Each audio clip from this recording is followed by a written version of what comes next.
in the forefront of the black space in 1971. But I want to tell you why. You see, as a little girl, I am please y'all, just give me a minute. I'm not gonna. Hey, what's up? And it's really deep. As a little girl, I'm a deacon's daughter, born and raised in a church. Loved to sing on the choir. But what they didn't know is that I was being sexually violated by someone in the church.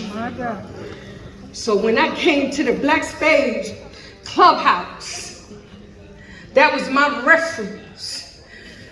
They called them a gang. They said how devious they was, but in there I was safe. Well, man, when I got to the clubhouse, I knew that I could eat. If I fell asleep, I knew that no one would touch me. See, I was hurt at the place of worship. You know, that place where the pastor is talking about, where you go to get elevated. And that place I was hurt. But it's when I went to the Black Spades Clubhouse, I was safe. Damn, I gotta. And as a direct result of that, there was a lot of things that transpired. That was trauma. You see, I came up in a time when the 18th Division was one of the largest divisions of the Black Spades. We had the 18th Division and we also had the Bomb Squad. And I remember that part of how we began to grow so rapidly is because there was a lot of racism in that day.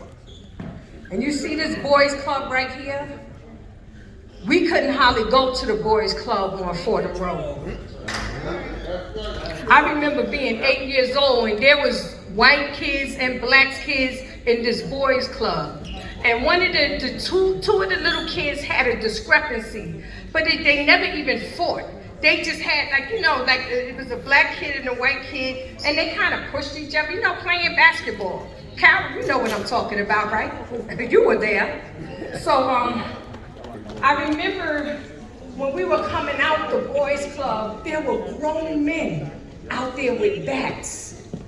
They had bats, and they were, we were kids. I was 8. My brother was like 9 or 10, and I was so scared. I didn't understand why these grown people were out there trying to hurt us.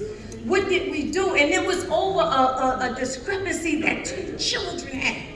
You see, at that time, the truth is that we couldn't go past 3rd Avenue. You see, listen, we would get beat by adults if we walked past 3rd Avenue. And when the Black Spades came into our neighborhood, we were able to walk where we wanted to walk. When they came in our neighborhood, Bam talked about the cheese and all of that stuff. We were able to eat full meals because we would go inside of the supermarkets and go shopping. I remember Sam's. Sam would allow us when we walked in the supermarket, nobody would say nothing. It wasn't even considered robbery. It was just that we were hungry. So we would go and get steaks for everybody in the whole clubhouse to make sure that everybody ate. The women would do what we would do, the purpose that we would serve is to make sure that the clubhouses was clean, to make sure our brothers could eat. And I don't know who said there wasn't guns, because they had guns and I carried them in. Because at that time, the police didn't search women. Anybody was there? We didn't get searched. So when the police come up, all of the women would have the guns. That's right. And the guys, and they would tell all the guys to get against the wall. We would walk. I remember being 10 years old, 11 years old. And I had a duffel bag, the Bomb Squad. The president was Nookie. The vice president was Ricky, and the warlord, I can't think of his name, I could see his face.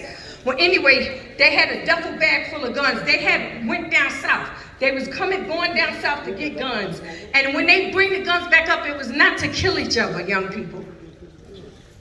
That's not what we did with them. I don't ever remember somebody getting shot. Ever remember. They used it, to be honest, they used it to take money. It wasn't the right thing to do. But never once, no matter what kind of beef we had with any other gang, there was no shooting. You had to be nice with your hands. You had to learn the 52 block. That's what you had to do. So let me bring it up. Let me bring it up to today. Let me bring it up. After having a hard time dealing with trauma, not knowing how to deal with the symptoms of trauma, and the brother that did the rap, he talked about that. In fact, he talked about the mental health. I got into the